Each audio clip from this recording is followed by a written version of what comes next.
Desejo que a graça, a paz de Cristo esteja conosco. Vamos nos concentrar agora então, nesse que será o nosso último seminário desse encontro. Nós cremos que todo esse trajeto nosso, a nossa intenção é que seja uma bênção para o nosso ministério, o ministério de cada um de vocês. Nós estamos acompanhando aí a trajetória de Cristo desde a eternidade, passando pela encarnação, passando pela criação, pela encarnação, depois a sua entronização, a sua mediação sacerdotal, e chegamos até a volta de Jesus lá, o cortejo de parousia. E a pergunta que fica é: enquanto Cristo está lá no céu, fazendo a sua obra intercessória e também de juízo investigativo, como entender o plano que Deus tem de ter uma igreja e por meio dessa igreja preparar um povo para a sua volta?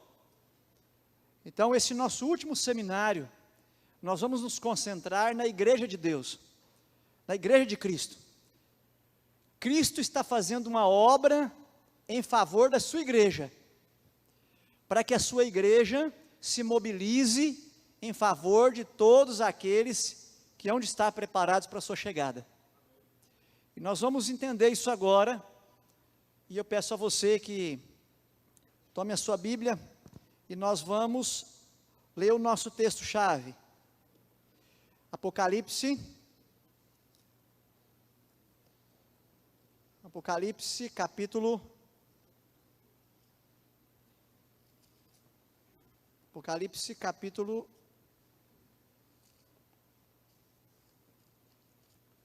14, verso 12. Apocalipse 14, verso 12. Aqui está, só esses três que estão com a Bíblia aí? Vamos ler de novo então. Aqui está os que guardam o quê? E o que mais? E a fé em Jesus. Vamos pensar o seguinte, eu vou voltar nesse texto, vamos pensar o seguinte: esse seminário eu intitulo como o surgimento do último remanescente profético. Surgimento do último remanescente profético. Nosso roteiro aqui, nós vamos falar um pouquinho do panorama profético, depois vamos falar do tempo do fim, o remanescente do fim e a obra do remanescente no tempo do fim.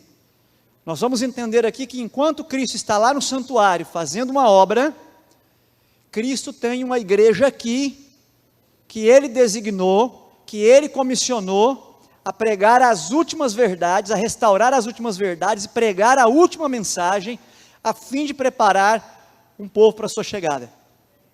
Nós vamos entender então, fazer esse roteiro aí de 4 partes. Vamos pensar primeiro, para nós entendermos isso aqui, vamos pensar primeiro no panorama profético. Quando nós estudamos profecia, nós temos que entender que existem diferentes panoramas proféticos. Vamos pensar primeiro nessa linha aqui, que eu estou chamando de quê? A volta de Jesus. Quando nós estudamos profecia, nós percebemos que todas as profecias apontam para quê? Para a volta de Jesus.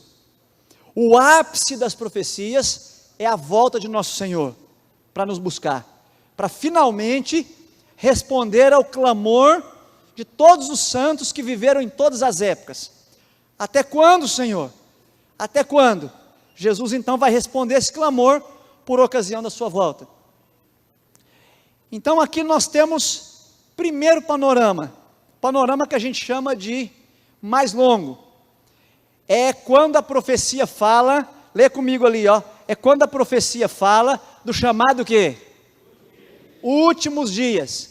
Eu tenho, por exemplo, essa expressão sendo usada no livro de Daniel 10, 14, últimos dias. Quando eu olho para Daniel 10,14, eu vejo que quando a Bíblia fala de últimos dias, ela está falando de um período grande. Últimos dias na Bíblia, irmãos, é da primeira vinda de Cristo até a segunda vinda de Cristo. São os últimos dias. Mas eu tenho também um outro panorama, um panorama menor. E esse panorama menor fala de quê? Lê para mim aqui. Tempo do quê? Do fim. Daniel 11:40. Esse tempo aqui está relacionado com uma profecia que diz que esse tempo vai começar depois de um período de 3 tempos e meio. Começaria o tempo do fim. E eu tenho um terceiro panorama bíblico, que é o chamado quê? Lê comigo aqui. Chamado quê? Fim dos dias. Daniel 12:13. Quando diz assim: Daniel, você vai descansar, você vai dormir, mas quando? Quando? No fim dos dias você vai se levantar para receber a sua herança. A profecia está falando que Daniel iria morrer, mas que chegaria um momento, em que período? Em que momento? No fim dos dias, que ele se levantaria, ou seja, ele seria ressuscitado para receber a sua herança. Então, quando eu lido com profecia, eu lido com 3 períodos de profecia diferentes. Um período mais longo, um panorama mais longo, chamado de quê? Vamos aqui, irmãos, tem que concentrar aqui, ó. Um período mais longo, chamado de quê? Um período médio, chamado de quê? E um período curtinho, chamado de quê? Fim dos dias, que está ali, ó, junto da volta de Jesus. Então, quando eu olho para uma profecia, a primeira pergunta que eu tenho que fazer, se eu quero saber quando é que isso vai acontecer, é eu saber em que panorama, qual panorama profético Deus mostrou para o profeta. Deus mostrou o panorama longo, o panorama médio ou o panorama curto, sabendo que tudo isso vai culminar com o quê? Com a volta de Jesus. Eu hoje não tenho tempo de falar aqui do panorama dos últimos dias, nem do fim dos dias. Eu vou falar sobre o quê? O tempo do fim, porque é aqui que Deus vai levantaria uma igreja para pregar a Cristo, como nós estamos fazendo com vocês aqui hoje. Pregar o Cristo da eternidade passada, pregar o Cristo da criação, pregar o Cristo da encarnação, pregar o Cristo da expiação, pregar o Cristo da cruz, pregar o Cristo do santuário e pregar o Cristo do remanescente do tempo do fim. Então eu preciso entender isso aqui. Nesse período, Deus levantaria uma igreja para trazer uma mensagem de Cristo, mas uma mensagem completa acerca de Cristo e o seu ministério expiatório. Então, vamos pensar o seguinte: aqui eu tenho um panorama amplo, médio e curto. Vou falar então do panorama médio. O panorama médio é chamado então de tempo do quê? De tempo do quê? Tempo do fim. Na Bíblia, nós temos 3 profecias que nos levam para o tempo do fim, que nos ajudam a entender o tempo do fim. Eu não tenho tempo de estudar com você todas elas, eu vou pegar um vislumbre de uma delas para a gente conversar, para a gente apresentar aqui. Quais são essas profecias? Quais são essas profecias? Primeira profecia, a profecia chamada de profecia dos 3 tempos e o quê? 3 tempos e meio. Está lá em Daniel 7:25 e Daniel 12:7, que diz assim: depois de quê? Tempo, 2 tempos e o quê? Metade de um tempo, são 3 tempos e meio. Só que tem um marcador de tempo aqui. Está falando o quê? Lê comigo aqui, ó. Depois. Algo aconteceria depois desse período. Depois desse período começa o tempo do fim. Então, se eu quero saber quando começa o tempo do fim, essa profecia me diz que o tempo do fim começa depois que os 3 tempos e meio que terminarem. Terminou os 3 tempos e meio, começa o tempo do fim. Segunda profecia que nos leva para o tempo do fim, é a profecia do quê? Das 2.300 o quê? Tardes e manhã, Daniel 8:14, lê comigo. Até o quê? 2.300 tardes e manhãs e o quê? Será purificado. Então eu tenho dois marcadores de tempo aqui. Olha lá, ó, até e será. Até, porque está respondendo a pergunta que foi feita. Até quando? Pera lá, ó, até quando o santuário vai ser pisado? Até 2.300 tardes e manhãs. Então, quando que o santuário vai ser purificado? Depois do quê? Depois que passar esse período, o santuário é o quê? Purificado. Ou seja, quando termina esse período, porque até esse período, até que passa esse período, aí passa, chegando até o cumprimento das 2.300, aí o santuário é purificado. Terceira profecia que eu tenho que me leva para o tempo do fim. A profecia do quê? Das 7 trombetas. Apocalipse 10 diz assim: nos dias da voz do 7º anjo. Qual é a 7ª trombeta? A 7ª trombeta é a volta de quem? De Jesus. Como é que eu sei? Abra a tua Bíblia em Apocalipse 11, verso 15. Apocalipse 11, verso 15. Aqui está tocando a 7ª trombeta. Abra aí, Apocalipse 11, 15. Diz assim, ó: o 7º anjo tocou a trombeta e houve no céu grandes vozes dizendo: o reino do mundo se tornou de nosso Senhor e de seu Cristo, e ele reinará pelos séculos dos séculos. Amém. Eu te pergunto, quando é que os reinos do mundo são entregues para Cristo? Por ocasião do quê? Da sua volta. Quando é que todos os reinos caem e o reino de Cristo começa a ter pleno domínio? Quando? Por ocasião do quê? Por ocasião da volta dele. Então está lá. O que é então a 7ª trombeta? A 7ª trombeta é a volta de Jesus. Mas antes da 7ª trombeta tocar, o anjo fala. O anjo da 7ª trombeta fala.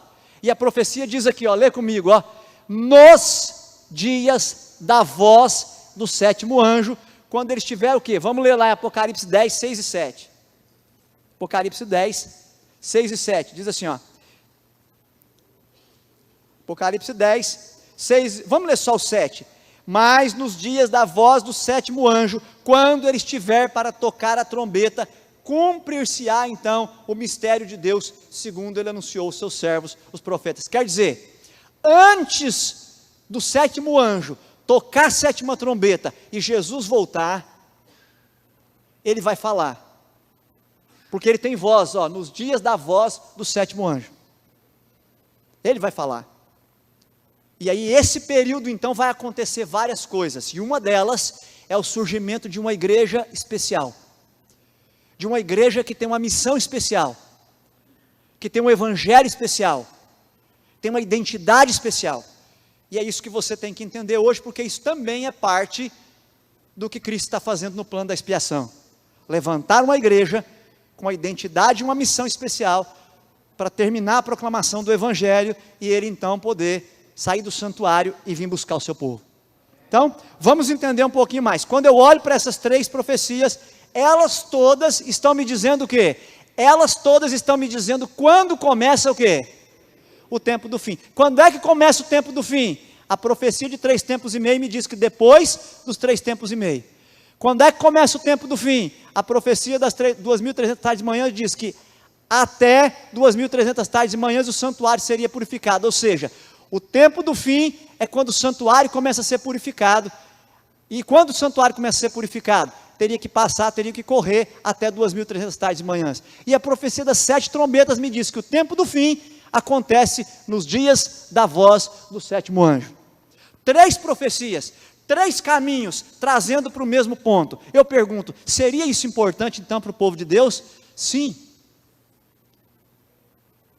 Se Deus está falando 3 vezes, apontando 3 vezes na mesma direção, é porque isso é muito importante para o meu ministério e para o seu ministério. Vamos então pegar a primeira profecia, a profecia dos 3 tempos e meio.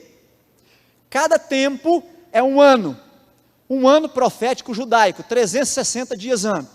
Se são 3,5, 3 anos e meio, se eu multiplicar 3,5 por 360, eu vou ter quantos anos? Eu vou ter 1.200 360 anos. Quando é que essa profecia começou e quando é que ela termina? Ela começou em 538 e terminou em 1798, cumprindo exatamente o período profetizado.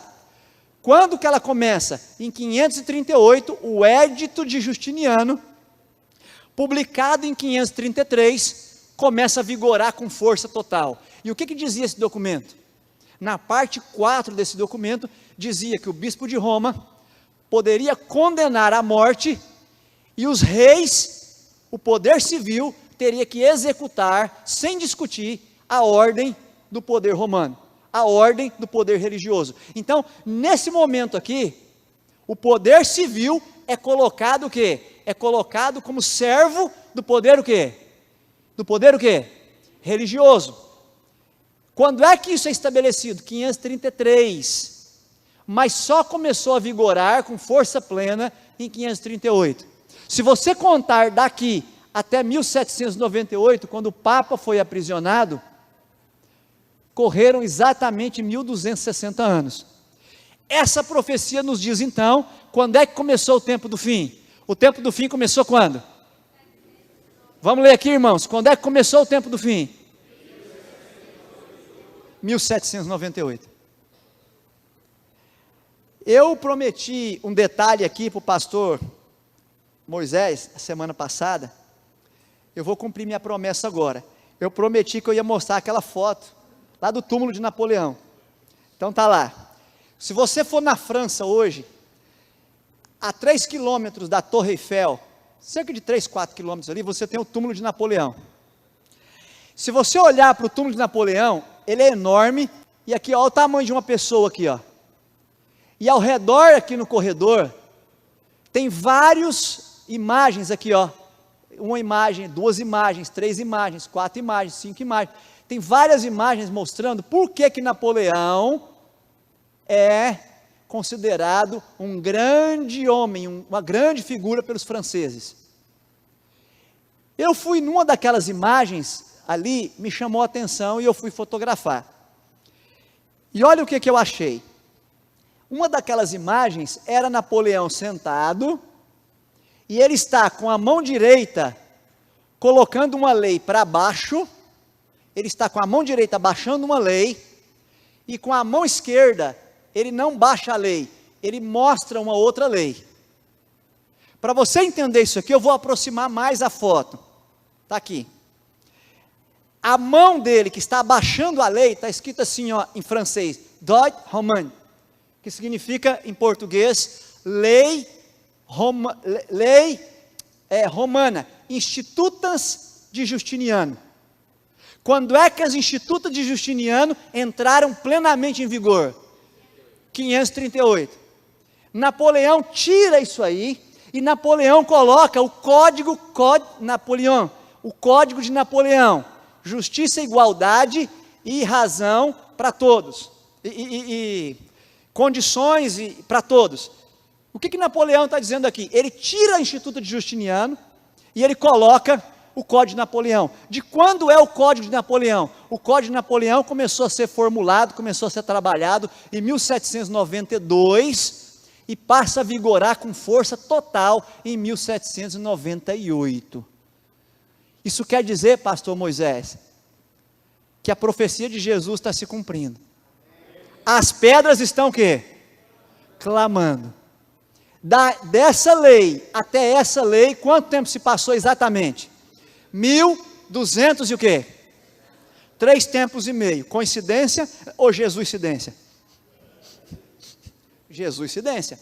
A profecia se cumpre exatamente como tá predito. Há uma outra profecia dos 2300 anos. Até 2300 anos, e o santuário será purificado. A profecia marca o tempo de começo, desde a saída da ordem para reconstruir e restaurar Jerusalém. Houveram 4 decretos para restauração ali, um para a reconstrução do templo, o outro para retomar a reconstrução do templo, o outro para reparar a brecha do muro, e o outro para devolver para a cidade, então, o seu status de cidade-estado. Desses 4 decretos, apenas um dizia respeito à reconstrução da cidade. E esse decreto era de 400 e quanto? 457 a.C. E uma parte da profecia era para os judeus, porque dizia, 70 semanas estão determinadas sobre quem? Sobre o teu povo. Então 70 semanas, 490 anos dessa profecia era para o povo judeu. O que ia acontecer aqui? Aí Daniel viu que essa parte do povo judeu se dividiria em 3. 7 semanas para reconstruir Jerusalém, 62 passariam até que viesse o ungido, Jesus. Quando é que Jesus é ungido para começar o seu ministério? No seu batismo, no ano 27. Jesus então iria ministrar, iria então ter a última semana da profecia, mas no meio da semana, o sacrifício seria cortado, seria tirado. Jesus seria morto, ele é morto no meio da semana, e mais a metade da semana, e Deus tiraria o bastão, a missão de pregar o evangelho ao mundo, seria tirada do povo judeu, e seria colocada nas mãos da igreja cristã. Quando é que acontece isso? Mais 3 anos e meio, o apedrejamento de Estevão se cumpre ali, acaba os 490 anos para o povo judeu. Mas a profecia falava de quê? De 2.300 anos, só passou 490. Faltava ainda quantos anos? 1800 e quê? E 10. 1810 mais 34 chega em que ano? 1844. Aí o santuário começaria a ser purificado. Cristo começaria a julgar no ano de 1844. Para fazer justiça a todos aqueles que já foram perseguidos por causa da palavra de Deus e do testemunho de Jesus. Essa é a segunda profecia que nos leva para o tempo do fim. E a terceira profecia que nos leva para o tempo do fim, que também não dá tempo de eu descer a detalhes aqui, é a profecia das 7 trombetas. Essa, eu quero me demorar um pouquinho nesse ponto aqui com você. Abra sua Bíblia aí e olha para a sua Bíblia agora, Apocalipse 8. Eu já disse para você de manhã que há uma bênção para aqueles que folheiam a Bíblia, aqueles que pegam a Bíblia, folheia, pega o lápis, a caneta, anota. O Espírito Santo te impressiona quando você está fazendo isso, e vai depois te fazer lembrar coisas que de outra maneira você não se lembraria. Então abra a sua Bíblia aí, olha capítulo 8 de Apocalipse, capítulo 8, verso 2. Então vi os 7 anjos que se acham em pé diante de Deus, e foram-lhe dadas quantas trombetas? Quantas? 7. Agora olha para o verso 7. O primeiro anjo tocou a trombeta. Verso 8. O segundo anjo tocou a trombeta. Verso 10. O terceiro anjo tocou a trombeta. Verso 12. O quarto anjo tocou a trombeta. Então quantas trombetas tocaram no capítulo 8? 4. Agora vamos comigo para o capítulo 9. Verso 1. O quinto anjo tocou a trombeta. Verso 13. O sexto anjo tocou a trombeta. Ora, que capítulo nós estamos? 9. Olha para mim aqui agora. Quantas trombetas tocaram no capítulo 8? Quantas trombetas tocaram no capítulo 9? 2. O que você esperava que acontecesse agora no capítulo 10? A 7ª tocasse. Porque você percebeu que todas elas, olha aqui para a tela agora, ó, você percebeu que da 1 até a 6ª, todas elas tocaram na sequência, ó, ó o texto aqui, ó, não teve pausa nenhuma. Mas quando você chega no capítulo 10, lê comigo aí, capítulo 10, verso 1. Vi outro anjo forte descendo do céu. Não toca a trombeta. Aonde é que a trombeta vai ser tocada? Vamos lá para o capítulo 11, verso 15. Capítulo 11, verso 15. O 7º anjo tocou a trombeta e houve grandes... Aí o anjo tocou. Então presta atenção aqui agora. Deixa a tua Bíblia e olha aqui na tela para você entender. As 6 trombetas dessa profecia tocaram na sequência, sim ou não? Capítulo 8 e capítulo o quê? 9. Mas a 7ª não tocou. A 7ª só vai tocar no capítulo o quê? 11. Se a 7ª trombeta é a volta de Jesus e ela só toca no capítulo 11, a minha pergunta para você é: por que Jesus não voltou imediatamente quando a 6ª trombeta tocou? Por que não tocou logo a 7ª? E aí você tem aí na profecia o que nós chamamos de intercurso de tempo profético. Tem um parêntese aí, tem uma pausa aí. Deus diz assim: não, Jesus não volta agora ainda. Por que ele não volta agora? Porque tem algumas coisas que precisam acontecer ainda, para que Jesus possa voltar. Sem que essas coisas aconteçam, a sétima trombeta não o quê? Não o quê? Não toca. E aqui está a parte mais linda uma das partes mais lindas dessa profecia, porque é nesse contexto aqui, é no contexto dos últimos eventos proféticos, que vai aparecer aqui uma igreja que mais tarde se tornou conhecida pelo nome de Adventista do sétimo dia. Está fraco, amém? Eu espero até o final ainda dar uma melhorada. Vamos adiante. Vamos seguir aqui então. Vamos pensar o seguinte: o que precisava acontecer então? Vamos para a nossa Bíblia agora, Daniel, capítulo 12, para você entender o que precisava acontecer. Daniel, capítulo 12. Daniel, capítulo 12. Daniel, capítulo 12, olha aqui para o quadro agora, depois nós vamos voltar aí para o texto. Daniel, capítulo 12, me apresenta um livro sendo o quê? Sendo selado. Aonde está isso? Verso 4, Daniel 12, 4. Tu, porém, Daniel, encerra as palavras e sela o quê? Até quando? Até o tempo do fim. Então, quando chegar o tempo do fim, muitos o quê? O esquadrinharão, e o saber o quê? Se multiplicará. O que é que estava sendo selado? Estava sendo selado uma parte da profecia de Daniel, que Daniel não tinha entendido. Qual era a parte da profecia de Daniel que ele não tinha entendido? A purificação do santuário. Está lá no capítulo 8, verso 14. A parte da purificação do santuário, Daniel não tinha entendido. Apocalipse 12 é o ponto de chegada da profecia que está lá no 7, é ampliada no 8, é especificada no 9 e explicada no 10 e no 11. Então o que está acontecendo aqui? Chegou o momento, Daniel queria, não sabia, queria entender, mas Deus diz assim, tu porém Daniel encerra as palavras desse livro e sela até quando? Até quando o livro ficaria selado? E quando é que o tempo do fim começaria? Depois de 3 tempos e meio, ou seja, em 1798. Agora, um outro detalhe que tem aqui, há um juramento aqui. Lê comigo o verso 7. Daniel fez uma pergunta, lê comigo primeiro o verso 6. Um deles, eu vou ter que ler o verso 5, senão você não vai entender. Diz assim, verso 5. Então eu, Daniel, olhei e eis que estavam em pé outros dois seres celestiais. Um de um lado do rio e o outro de outro lado do rio. Um deles disse ao homem vestido de linho. O homem vestido de linho era Cristo. Cristo estava dando uma revelação para Daniel. De repente aparecem 2 anjos para fazer pergunta para Cristo.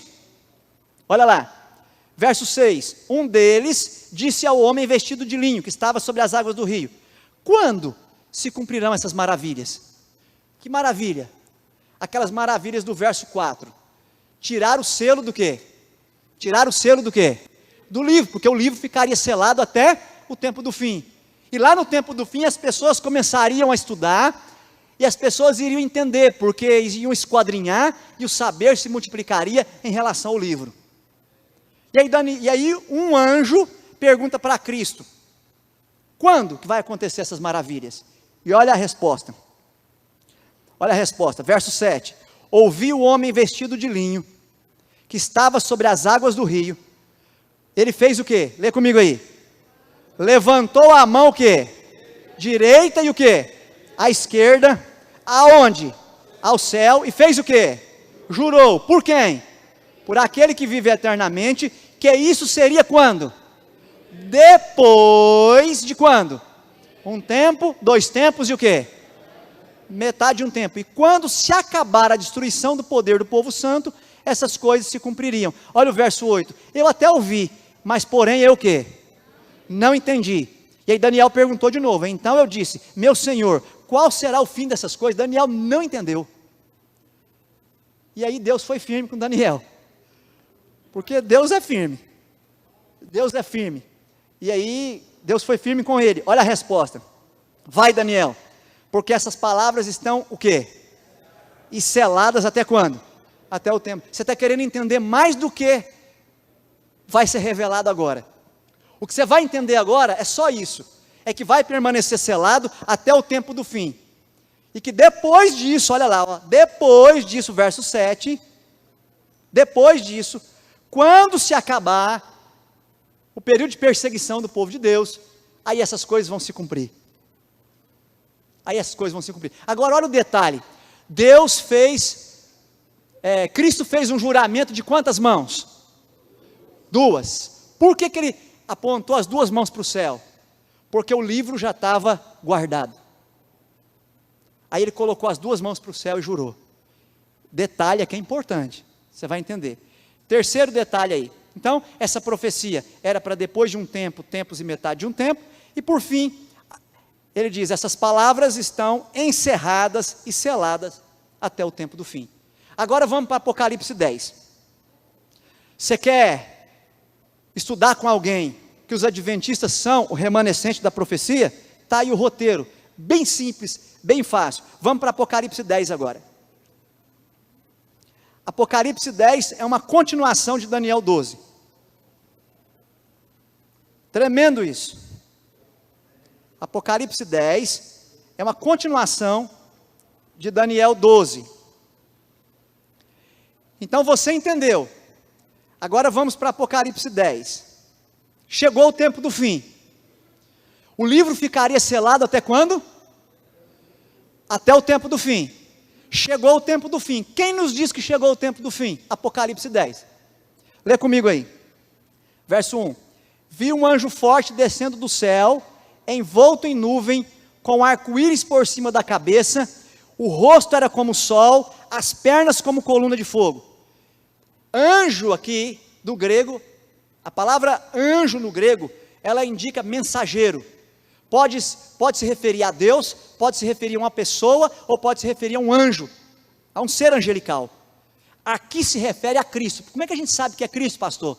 Porque as características que descrevem aqui, ó, forte, com arco-íris por cima da cabeça, rosto como sol e perna como coluna de fogo. Lá em Apocalipse 1, Jesus Cristo é apresentado no trono com essas características aqui.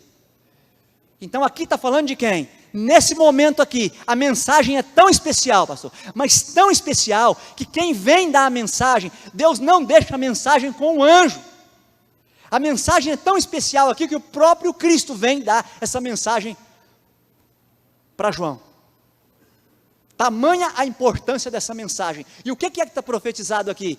O selamento, a tiragem do selo de Daniel, por meio de um povo que voltaria para estudar a profecia e para restaurar a verdade.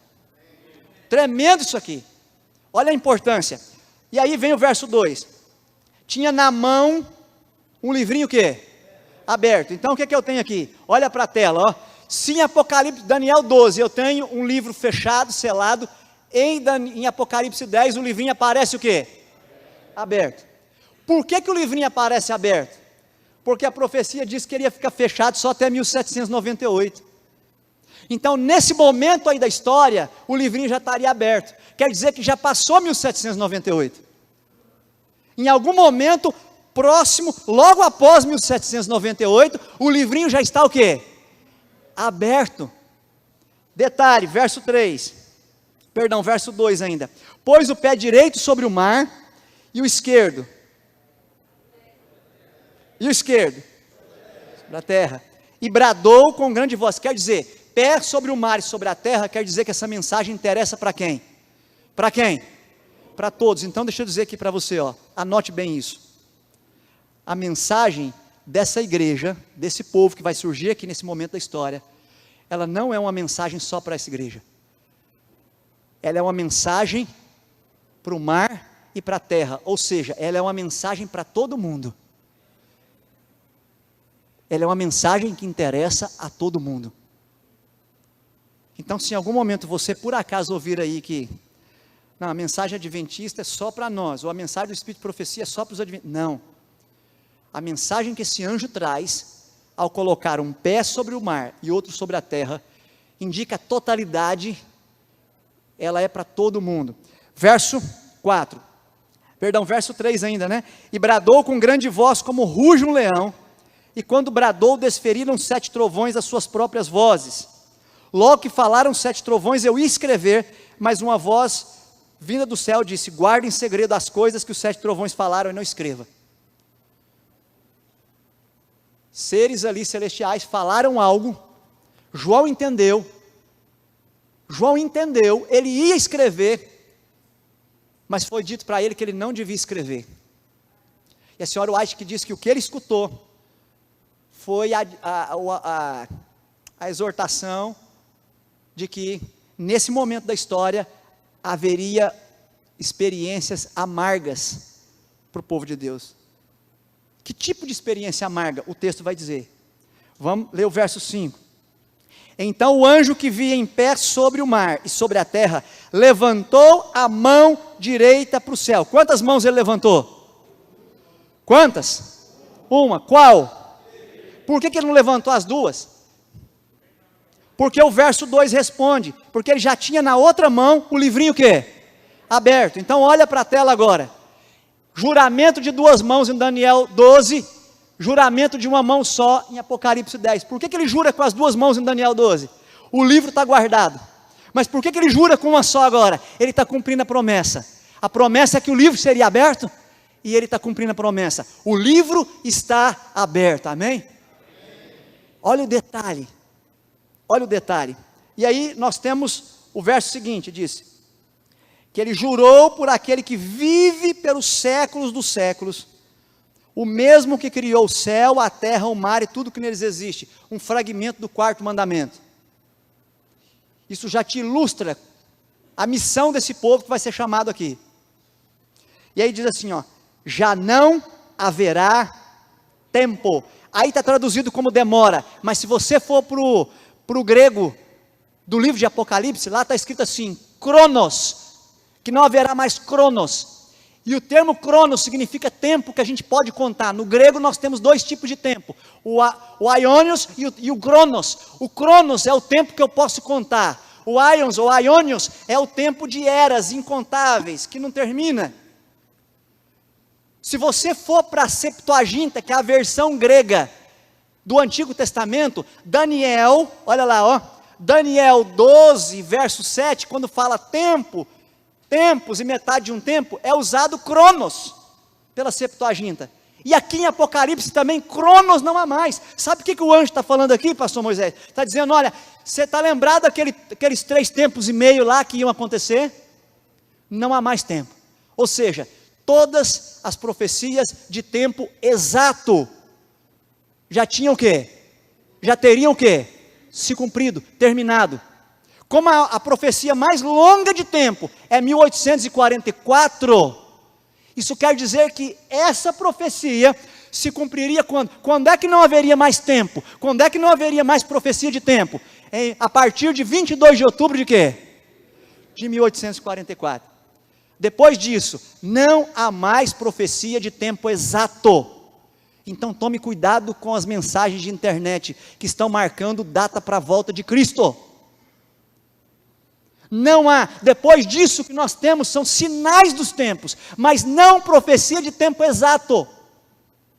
Porque a profecia mesma diz, Cristo mesmo diz, cronos não mais. Ou seja, 1 cronos, 2 cronos e metade de 1 cronos, já foi. Você está vendo aqui a continuidade, parece que Apocalipse 10 é uma continuação de quê? Daniel 12. E aí olha que coisa bonita aqui no verso 7, mas nos dias da voz do 7º anjo, quando ele estiver para tocar a trombeta, cumprir-se-á então o mistério de Deus, segundo ele anunciou aos seus servos, os profetas. O que é o mistério de Deus? Paulo disse que o mistério que estava oculto desde a fundação do mundo era o quê? O Evangelho. Aí aqui nós temos então, os dias da voz do 7º anjo. Então agora vê comigo aqui para você entender, ó. Daniel 12, livro selado. Daniel 10, livro o quê? Aberto. Daniel 12, juramento de 2 mãos. Apocalipse 10, juramento de quê? 1 mão. Daniel 12, 3 tempos e meio se cumpririam. Daniel 10, não há mais tempo, já se cumpriu os 3 tempos e meio. Daniel 12, essas palavras estão seladas até o tempo do fim. Apocalipse 10, terminou o tempo do fim, então chegou os dias da voz do quê? Do quê? Do 7º anjo. Chegou os dias da voz do 7º anjo. Bom, eu teria muita coisa para vos dizer, mas o tempo não me dá essa bênção. Eu quero pegar essa tela aqui, para então passar para você. Mas então onde é que estão os adventistas aqui? Vamos entender? Nós já vimos o quê? Nós já vimos que em 1798, me acompanha aí, em 1798, se cumpriu uma profecia. Que profecia é essa? O início do quê? Do tempo do fim, Daniel 12.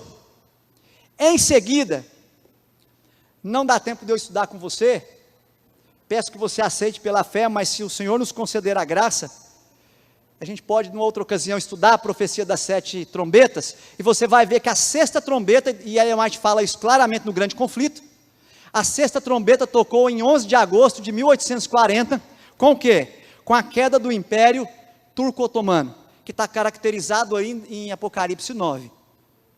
O Império Turco destrói Roma, o Império Romano do Oriente, mas ele mesmo cai, e ele iria cair depois de um tempo aqui. Apocalipse 9, verso 15, depois de hora, dia, mês e ano. Se eu tivesse tempo eu iria explicar isso, mas a 6ª trombeta toca em 11 de agosto de 1840. Depois disso vem o quê? Depois disso, a 7ª trombeta, que é o quê? A volta de Jesus. Mas veja, por que Jesus não voltou então? O texto nos diz, porque nesse tempo do fim, eu tenho algumas coisas para acontecer. Primeira coisa que iria acontecer, um anjo forte apareceria com o livrinho aberto.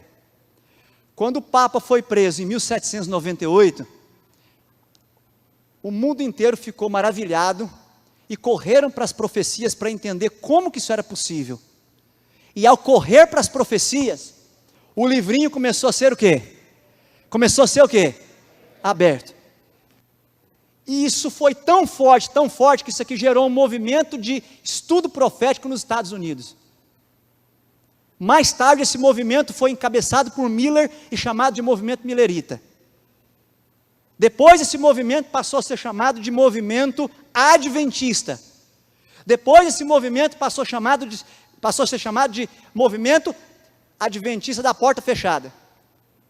Depois passou a ser chamado de movimento adventista sabatista, e mais tarde recebeu o nome de Igreja Adventista do 7º dia. O surgimento desse povo se dá exatamente nesse contexto aqui, da abertura do livrinho, para entender o que está acontecendo nas profecias. Outro detalhe que nós temos ali, esse livrinho, ele é aberto em 1798, mas se intensifica os estudos de 1840 a 1842. Depois, na mesma época, acontece o que os 7 trovões tinham predito. Eles marcam data 4 vezes para Jesus voltar. Primavera, outono de 1843. E depois primavera e outono de 1844. Desapontamento tremendo. Estão dizendo por aí na internet que essa igreja não é confiável, porque já começou com um fiasco. Respondam a esses que se essa igreja não é confiável, porque começou no desapontamento, então o cristianismo não seria, porque há pelo menos 16 paralelos entre o desapontamento dos adventistas em 1844 e o desapontamento dos discípulos quando Jesus foi crucificado e morto na cruz. Mas isso é tema para um outro encontro. Vocês estão rindo, né? Fica achando que eu estou só prometendo, mas é que o tempo não dá. Próximo evento aqui, o que nós temos aqui? Lê comigo. Em 22 de outubro de 1844, um juramento que tempo não mais, ou seja, não há mais cronos, não há mais profecia de tempo. Isso remete a que ano? A 1844, porque antes disso o anjo não podia dizer isso. É em 22 de outubro de 1844 que cumpre a última profecia de tempo, a mais longa. Daniel 8,14. Aí se cumpre o que o anjo falou: tempo não mais. Cronos, não mais. Próximo evento aí se cumpre o mistério de Deus, próximo ali à chegada de Jesus. Está aí na sua Bíblia. Mas o que mais que acontece aí? Um desapontamento. Leia comigo capítulo 10, verso 8. Você acha que é só isso que o anjo disse? Acompanha comigo por bondade, Apocalipse 10, verso 8. A voz que eu ouvi vinda do céu, estava de novo falando comigo, dizendo: vai, falando comigo quem? Com João. João era o símbolo, deixa a Bíblia aqui, presta atenção aqui agora. João era símbolo duplo. João era o símbolo de um profeta. João simbolizava um chamado duplo, porque João era profeta, sim ou não? Sim, tinha sobre ele o espírito de profecia. Mas João também era fiel, sim ou não? Sim, Apocalipse 1:9 diz que ele estava preso por causa da palavra de Deus e o quê? O testemunho de Jesus. Então veja, João é um símbolo duplo aqui, do povo que seria chamado nessa época. Quando acontecesse isso aqui, João não estaria mais vivo, mas nesse momento o anjo chama João e torna João o quê? Um símbolo do povo que seria chamado naquela época, naquele tempo em 1844. Um povo que receberia o quê? O dom de profecia, e um povo que seria fiel à palavra de Deus e ao testemunho de quem? De Jesus, assim como João era. A dupla característica desse povo, no momento da história em que ele seria chamado. Então você tem aqui o quê? O desapontamento. Veja comigo agora aqui, ó. A voz que eu ouvi, vinda do céu, estava de novo falando comigo, dizendo: vai, toma o livro, que se acha aberto na mão do anjo, em pé sobre o mar e sobre a terra. Verso 9, eu fui ao anjo, dizendo-lhe que me desse o livrinho, e então ele me falou: toma e devora-o, certamente ele será amargo no teu estômago, mas na tua boca será o quê? Doce como mel. Verso 10, tomei o livrinho da mão do anjo, e comi, devorei, e aconteceu o que o anjo falou, na minha boca era doce como mel, mas quando eu comi, no meu estômago ficou o quê? Amargo. A amargura, desapontamento. O livrinho, Daniel, a profecia que não tinha sido entendida, 2.300 tardes e manhãs, interpretação equivocada, 4 vezes, culminando na última, no outono de 1844, onde não tinha mais como retocar os cálculos. Samuel Snow já tinha feito isso, eles concordavam, até Miller concordou com isso, esperavam Jesus voltar, não tinha mais o que retocar na profecia, era perfeito o cálculo, mas estava errado o quê? O evento, porque o santuário não era o santuário da terra, o santuário é o santuário do céu. Mas houve um desapontamento. Quando é que foi esse desapontamento?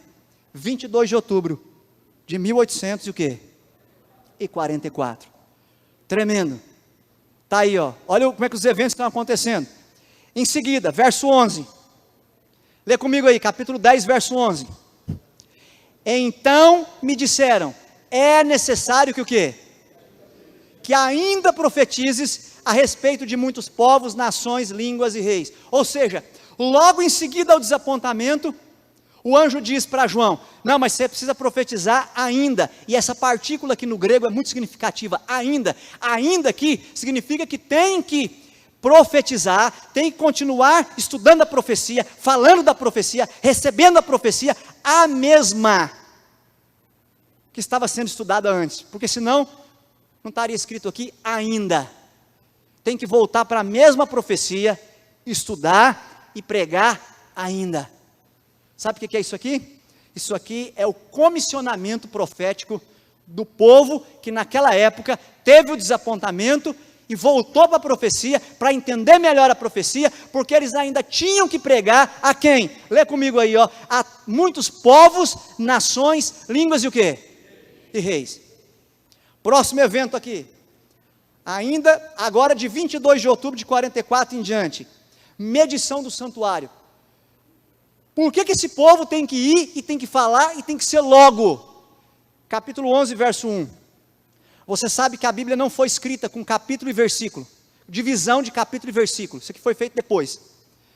E o capítulo 11 de Apocalipse, verso 1 e 2, é uma continuação do capítulo 10. Fala assim, ó: foi-me dado um caniço semelhante a uma vara, e também foi-me dito, dispõe-te e faz o quê? Mede o santuário de Deus, o seu altar e os que nele adoram. Lá na sua casa você pode ler Jeremias 13, Jeremias 26 e Ezequiel 40. O que significa isso? Medir o santuário, o altar e os que nele adoram. Juízo. Por que esse povo tinha que correr com essa mensagem? Por que eles tinham que entender essa profecia? Porque ela falava que o juízo de Deus ia começar. E é por isso que aparece aqui agora uma ordem para ele pegar uma vara, um caniço, que é um símbolo de juízo, lá em Ezequiel 40, e medir o santuário.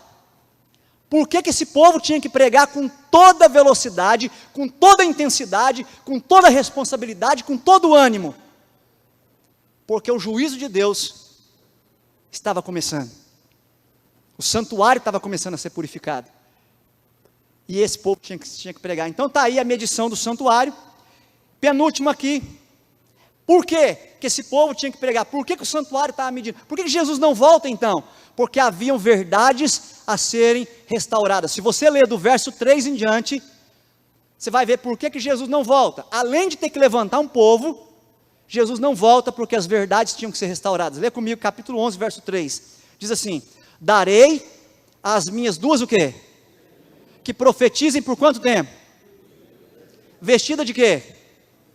Ou seja, 1260 dias, ano, 1260 anos. Sabe por que Jesus não volta? Porque nesse período aqui, as duas testemunhas, que são apresentadas aqui no capítulo 11, como as duas oliveiras, uma imagem lá de Zacarias, os dois candeeiros, ou apresentado também como os dois profetas, Moisés e Elias, Moisés representando o Pentateuco, a lei, e Elias representando os profetas, a lei e os profetas, que era a Bíblia que João tinha. Ou seja, a palavra de Deus seria espizinhada por 3 tempos e meio, verdades foram jogadas por terra, e agora esse povo aí, que se desapontou com a profecia, tinha que voltar para a profecia, entender a profecia, pregar corretamente a profecia, a fim de quê? A fim de que as verdades que foram lançadas por terra, durante os 1260 anos, fossem restauradas, e Jesus então pudesse voltar. Está aí. E agora o que falta então, para a gente completar esse quadro aí? Os sinais dos tempos. Quando você vai para Apocalipse, você tem aqui as últimas coisas de Apocalipse 13 a 18. Está aí o cenário profético da profecia entre a sexta e a sétima trombeta, fazendo uma conexão com a profecia dos 3 tempos e meio de Daniel 12. Está aí. Quando você vai para a história, a única denominação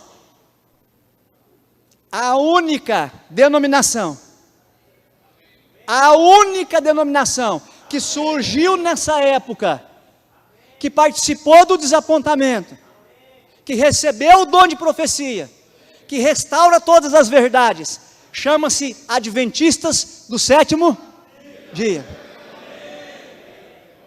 Teve 2 outras que disseram ter um profeta, mas como é que você prova um profeta? Se ele fala de acordo com a palavra de Deus. Olha, veja, na mesma época, surgiram os Mormons, alegando que é um profeta, mas não guardam os mandamentos de Deus. Portanto, o seu testemunho alegado não pode ser o testemunho de Jesus. Mais tarde, surgiu também os Jeová, que alegavam até pouco tempo ter um profeta, mas cujo testemunho também não seguia todos os mandamentos. Então, amigos, a única denominação, e agora eu fecho aqui com você, dizendo então, a única, depois dos 3 tempos e meio, depois do toque da sexta trombeta, o livro sendo estudado, 4 marcas, 4 datas erradas, depois um juramento que nenhuma profecia de tempo exato aconteceria mais, um desapontamento, um comissionamento profético, o juízo começando e a restauração da verdade, e então vai se cumprir o mistério, e as últimas coisas que não dá tempo de eu explicar aqui, que aqui são os capítulos muito densos de Apocalipse também, aí demandaria outros seminários, a única igreja adventista do sétimo dia. Então está aí, esse é o povo de Deus. Diante disso, nós temos três possíveis reações. Primeira, muitos são indiferentes, não manifestam expressamente aceitação ou rejeição à doutrina, outros aceitam parcialmente e outros rejeitam expressamente. Mas eu quero terminar dizendo para você, eu quero fechar aqui dizendo para você que algumas pressões, a despeito de nós termos claro na Bíblia, o comissionamento, a identidade e a comissão profética dessa igreja. Nos últimos dias, irmãos anciãos, irmãos líderes da MPA, nós temos vivido tempos difíceis. Há muitas pessoas, há movimentos de fora da igreja, questionando, por meio de ideias de narrativas, questionando, se mostrando simpáticos a feminismo, homoafetismo, marxismo cultural. Temos aqueles que acham que não precisam mais vir para a igreja. Temos aqueles que são adeptos ao tribalismo religioso. Alguns que acham que nós não temos diferença nenhuma com outras igrejas. E nós temos aí aqueles que têm várias dissidências no cristianismo. Isso aqui está onde? Lê comigo aqui, ó. Isso aqui está acontecendo onde? Aonde? Fora. E para fechar com você esse quadro aí, para você entender melhor, abra a tua Bíblia em Atos 20, verso 29. Minhas últimas palavras aqui, Atos 20, verso 29. Atos 20, verso 29. Paulo estava aqui se despedindo dos anciãos da igreja de Éfeso. E eram aqueles anciãos assim, ó. Eram aqueles anciãos que o pastor chama e vai qualquer hora e vai em qualquer lugar. Porque o porto onde eles foram em Mileto para se encontrar com Paulo, pastor Moisés, não era tão perto não. Mas foram lá encontrar-se com Paulo. E quando Paulo encontrou eles, Paulo alertou eles para dois problemas. Atos 20 e 29. Primeiro, acompanha aí a leitura, ó. Eu sei que depois da minha partida, entre vós penetrarão o quê? Que não pouparão o rebanho. Eu pergunto para você, aonde é que estão o lobo aqui? Aonde é que estão os lobos? Fora ou dentro? Ah, é dentro? Vamos ler de novo o texto. Eu sei que depois da minha partida, entre vós penetrarão lobos vorazes. Aonde está o lobo aqui? Fora! Mas eles iam penetrar para fazer estrago. Eles estão lá fora com essas coisas aí, ó.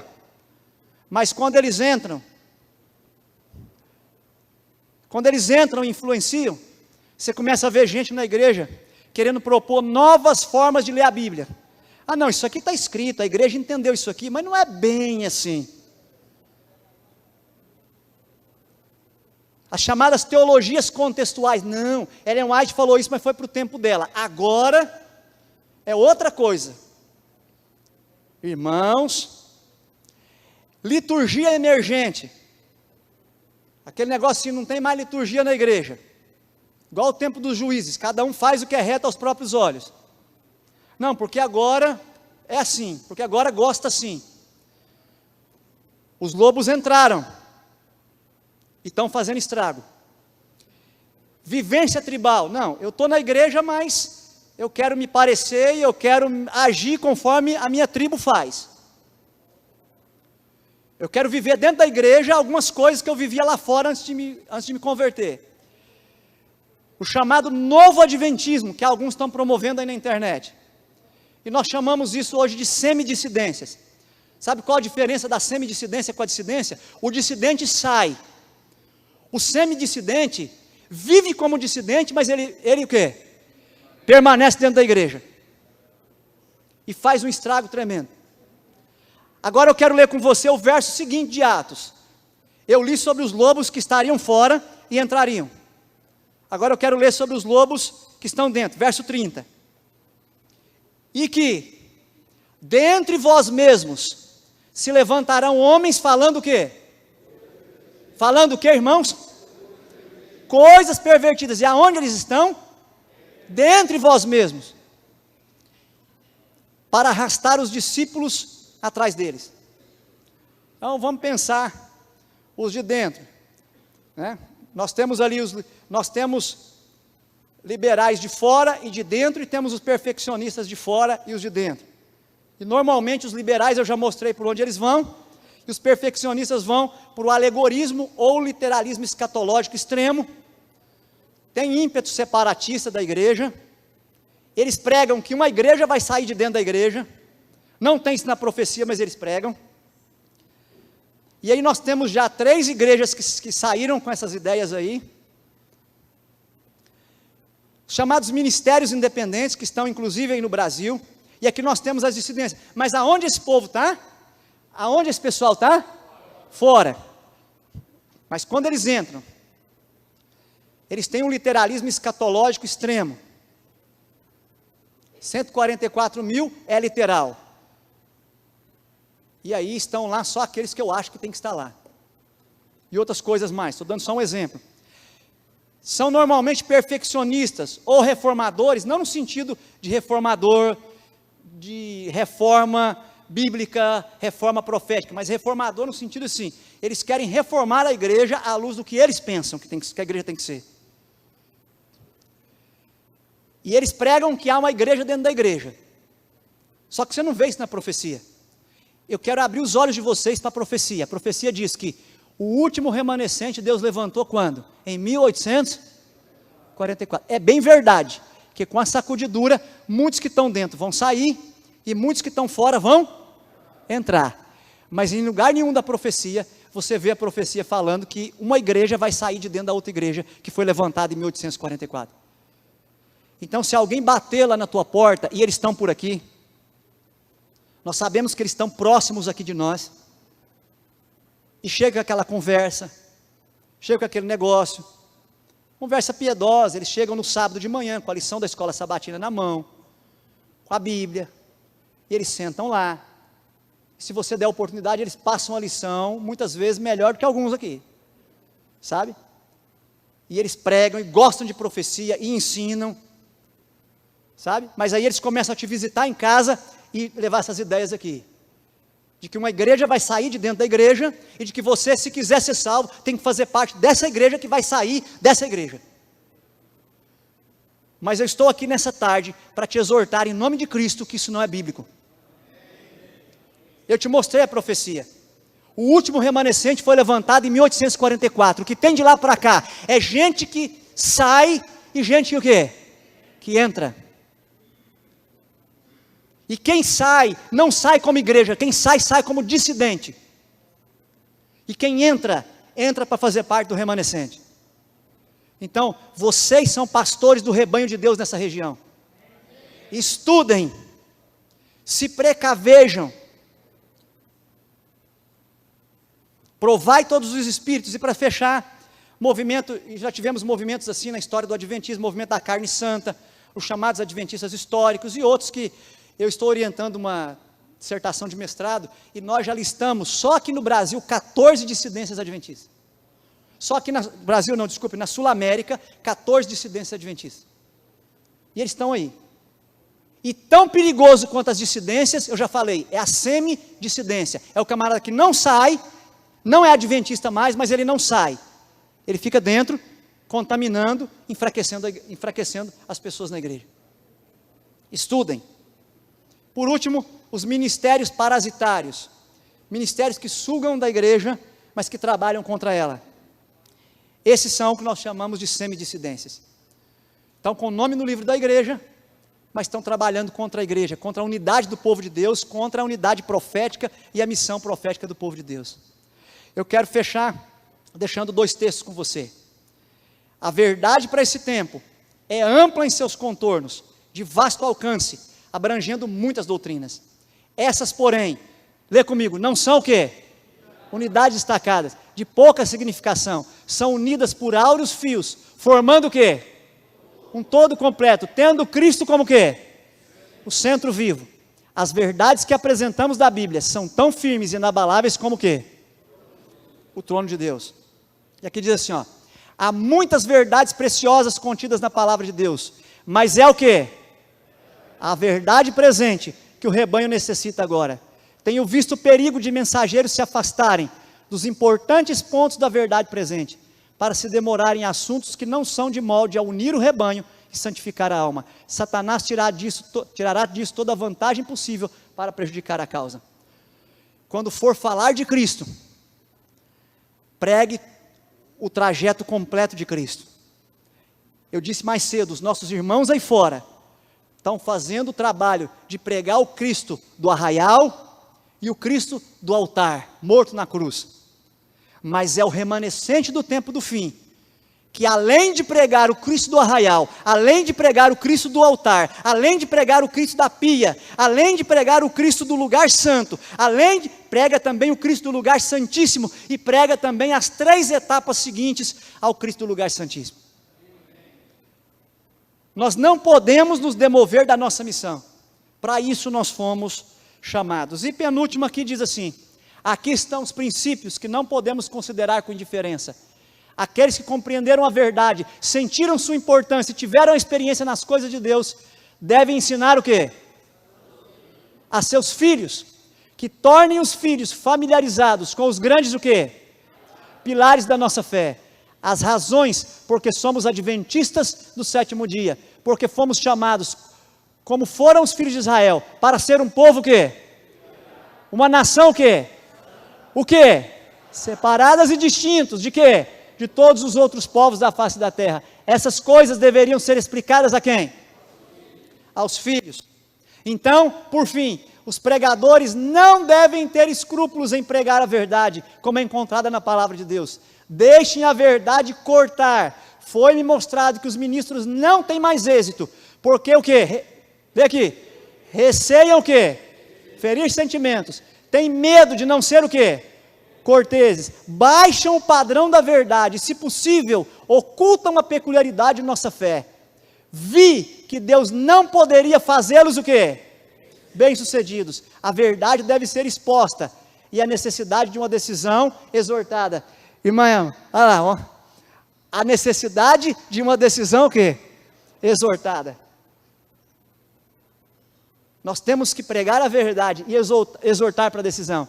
E aí por fim, enquanto falsos pastores clamam paz, estão pregando coisas suaves, os servos de Deus devem clamar em voz alta, não poupar e deixar o resultado com quem? Com Deus. Que texto, irmãos, que texto. E finalmente, o último aqui, para esses irmãos que estão aí visitando igrejas e trazendo discórdia, desunidade para o povo de Deus, fica aí ó, falsos mestres podem parecer muito zelosos da obra de Deus, e podem despender meios para apresentar ao mundo e à igreja suas teorias, mas como misturam o quê? Erro com verdade, sua mensagem é de quê? E levará almas para onde? Então, deve-se lhes fazer o quê? Não porque sejam maus, mas porque são mestres de quê? E procuram colocar sobre a falsidade o quê? O sinete da verdade. Que Deus tenha misericórdia de nós. Que essas mensagens sirvam não para nos tornar orgulhosos, porque você tem que se lembrar de como foi feito o chamado de Abraão, que foi o chamado para Israel, e que é o mesmo chamado nosso. Deus disse assim, não, eu estou escolhendo é Abraão mesmo. Mas quando Ele chama Abraão, Ele diz assim, então vai e sê tu o quê? Uma bênção. Nós fomos os escolhidos, mas não por nossa causa. Nós fomos escolhidos porque o mundo precisa da mensagem que nos foi legada. Que Deus tenha misericórdia, que Deus faça de você um arauto do Evangelho. E quando pregar a Cristo, pregue o Cristo da eternidade, do pacto. Pregue o Cristo da criação. Pregue o Cristo da encarnação. Pregue o Cristo do altar, pregue o Cristo da ressurreição, pregue o Cristo da mediação, pregue o Cristo do juízo e pregue o Cristo do povo remanescente. Que Deus nos abençoe e nos dê a sua graça de estarmos juntos, debaixo da árvore da vida, na sombra, naquele dia em que nós poderemos estudar com mais profundidade os mistérios da palavra de Deus.